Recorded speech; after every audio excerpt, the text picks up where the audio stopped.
সম্মানিত উপস্থিতি, আমাদের জীবনে আমরা বিভিন্ন ধরনের স্বপ্ন দেখি। কেউ ভালো স্বপ্ন দেখি, কেউ খারাপ স্বপ্ন দেখি। যখন আমরা স্বপ্ন দেখি খারাপ, তখন আমরা দুশ্চিন্তায় পড়ে যাই, তখন হতাশ হয়ে এটার ব্যাখ্যা জানার জন্য আমরা বিভিন্ন জায়গায় টেলিফোন করি, বিভিন্ন জায়গায় ছুটে চলে যাই। অনেকে আমরা প্রতারণায় পড়ে যাই এই স্বপ্নের ব্যাখ্যা জানতে যেয়ে। এখন স্বপ্নের ব্যাখ্যা সম্পর্কে শরিয়াত ইসলাম কি বলেছে আমরা সংক্ষিপ্তভাবে এটা জানব। খারাপ স্বপ্ন দেখলে আমাদের করণীয় কি? আমাদের জীবনের দুই প্রকারের স্বপ্ন আমরা দেখি, একটা হলো ভালো স্বপ্ন, আরেকটা হলো খারাপ স্বপ্ন। ভালো স্বপ্নটা আল্লাহ তাআলার পক্ষ থেকে আসে, খারাপ স্বপ্নটা শয়তানের পক্ষ থেকে আসে। এটা হলো সাধারণ কথা। স্বপ্ন তিন প্রকার। এক প্রকার হচ্ছে কল্পনা থেকে আমরা স্বপ্ন, আমরা সারাদিন যে কল্পনা করি, সেই কল্পনা থেকে আমরা রাত্রে ঘুমিয়ে যাওয়ার পর ঘুমাচ্ছন্ন অবস্থায় স্বপ্ন দেখি। আরেকটা হলো আল্লাহর পক্ষ থেকে সুসংবাদ হিসেবে কিছু স্বপ্ন আমাদের জীবনে আসে। আরেকটা স্বপ্ন হলো শয়তানের পক্ষ থেকে আমাদের জীবনে স্বপ্ন আসে। তা প্রিয় উপস্থিতি, যখন আমরা খারাপ স্বপ্ন দেখব তখন আমাদের করণীয়টা কি? আমরা অনেক সময় হতাশ হয়ে যাই, আমরা দুশ্চিন্তা পড়ে যাই, হুজুর আমি খারাপ স্বপ্ন দেখেছি, আমি কি করব?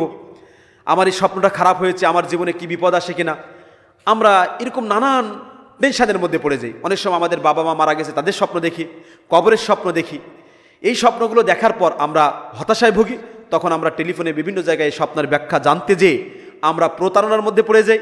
অনেক সময় আমরা এই প্রতারণার মধ্যে পড়ে যাই, আমাদের টাকা পয়সা পর্যন্ত আমরা নষ্ট করে ফেলি, অথবা প্রতারক চক্র আপনার কাছ থেকে এই স্বপ্নের ব্যাখ্যা বলে বহু টাকা হাতিয়ে নেয়।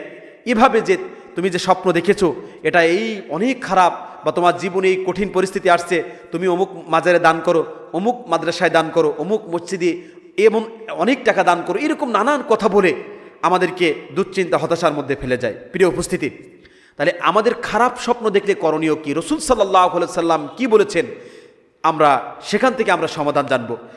স্বপ্ন খারাপ দেখলে আপনার চারটা কাজ আপনাকে করতে হবে। চারটা কাজ যদি আপনি করতে পারেন, আপনার কারোর কাছে যাওয়া লাগবে না, এই চারটা কাজই আপনি ফলো করবেন, আর কিছু করা লাগবে না। এক নম্বর, আপনি রাত্রে যখন ঘুমন্ত অবস্থায় স্বপ্ন দেখলেন, স্বপ্ন খারাপটা দেখলেই আপনি আল্লাহর কাছে দোয়া করবেন। জাগ্রত হওয়ার সাথে সাথে আপনি পড়বেন আউযু বিল্লাহি মিনাশ শাইতানির রাজিম। আল্লাহ তাআলার কাছে আপনি শয়তানের ক্ষতি থেকে পানা চাইবেন। আউযু বিল্লাহি মিনাশ শাইতানির রাজিম, এটা তো আমাদের মুখস্থ আছে। এটা হলো আপনার প্রথম কাজ। আপনি স্বপ্ন দেখলেন, জাগ্রত হওয়ার সাথে সাথে আপনি আউযু বিল্লাহি মিনাশ শাইতানির রাজিম এটা পড়বেন। এটা হাদিসের মধ্যে আসছে। দুই নম্বর কাজ হলো আপনি বাম দিকে 3 বার থুতু ফেলবেন। এই থুতু মানে মুখের থুতু নয়, আপনি থুতুর মতো করে ফেলবেন, এরকম ধরনের আপনি 3 বার থুতু ফেলবেন। এটা আপনি শয়তানকে অপমান করলেন বা শয়তানকে তাড়িয়ে দিলেন, ঘৃণা করলেন, এই ঘৃণা প্রকাশ করবেন এই থুতুর মাধ্যমে, যেহেতু আপনি খারাপ স্বপ্ন দেখেছেন। এটা হলো দ্বিতীয় নম্বর আপনার কাজ। তৃতীয় নম্বর আপনার কাজ হলো যে শোবার অবস্থা আপনি পরিবর্তন করবেন। আপনি যদি বাম কাঁধে যদি আপনি শুয়ে থাকেন, বাম পাশে যদি আপনি শুয়ে থাকেন, আপনি পাশ ঘুরিয়ে ডান পাশে শোবেন। যদি ডান পাশে শুয়ে থাকেন তাহলে আপনি বাম পাশে শোবেন। আপনার পাশটা পরিবর্তন করে আপনি আবার শুয়ে পড়বেন। 4 নম্বর হলো স্বপ্নের কথাটা আপনি কারোর কাছে বলবেন না। এটা বুখারীর 6583 নম্বর হাদিসের মধ্যে আসছে যে রাসূল সাল্লাল্লাহু আলাইহি সাল্লাম নিষেধ করেছেন যে খারাপ স্বপ্নগুলো আপনি দ্বিতীয় কারোর কাছে বলবেন না। কিন্তু আমরা এই খারাপ স্বপ্নগুলো বিভিন্ন মানুষের কাছে আমরা বলি, ঘুম থেকে জেগেই আমরা অনেক জায়গায় বলে বেড়াই। সবার কাছে স্বপ্ন বলা যায় না। আর বিশেষ করে যদি আপনার জানতে আগ্রহী আপনি হন যে আপনার স্বপ্নের ব্যাখ্যা সম্পর্কে, তবে আপনার বিশেষজ্ঞ এবং বিচক্ষণ এবং আপনার আস্থাভাজন বিশ্বাসযোগ্য মানুষের কাছ থেকে আপনি সাধারণভাবে আপনি এই স্বপ্নের বিষয়টা জানতে পারেন। আপনি 5 নম্বর আরেকটি কাজ করতে পারেন। ঘুম থেকে জাগে ওঠার পরে আপনি খারাপ স্বপ্ন দেখেছেন, আপনি 2 রাকাত নফল নামাজ পড়ে আল্লাহ তাআলার কাছে দোয়া করবেন, আল্লাহ আমি যে খারাপ স্বপ্ন দেখেছি এই স্বপ্নের ক্ষতি থেকে আপনার কাছে আমি পানা চাচ্ছি। আপনি এভাবে করে দোয়া করবেন। প্রিয় উপস্থিতি, খারাপ স্বপ্ন দেখলে আপনার করণীয় হলো এই প্রধানত 4টা, আর 5 নম্বর হলো আপনি নামাজ পড়বেন, অর্থাৎ 5টা কাজ আপনি করবেন।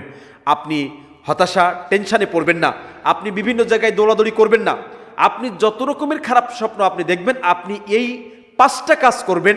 1 নম্বর, আপনি আল্লাহর কাছে সাহায্য চাইবেন, আশ্রয় চাইবেন, আউযু বিল্লাহি মিনাশ শাইতানির রাজিম বিসমিল্লাহির রহমানির রহিম পড়বেন। 2 নম্বর, আপনি বাম দিকে 3 বার থুতু ফেলবেন। 3 নম্বর, আপনার পাশ পরিবর্তন করে আবার ঘুমাবেন। 4 নম্বর, আপনি কারো কাছে এই স্বপ্নের কথাটা বলবেন না। 5 নম্বর, আপনি 2 রাকাত নফল নামাজ পড়বেন। আল্লাহ তাআলা যেন আমাদের খারাপ স্বপ্ন থেকে আল্লাহ তাআলা যেন আমাদেরকে মুক্ত রাখেন। আল্লাহ তাআলার কাছে আমরা আশ্রয় চাই এবং আল্লাহ তাআলা যেন আমাদের সকলকে ভালো রাখেন। যে কোনো স্বপ্নর ব্যাখ্যা যদি আপনারা জানতে চান, আপনার বিশেষজ্ঞ ব্যক্তি ছাড়া কারোর কাছে এটা প্রকাশ করবেন না।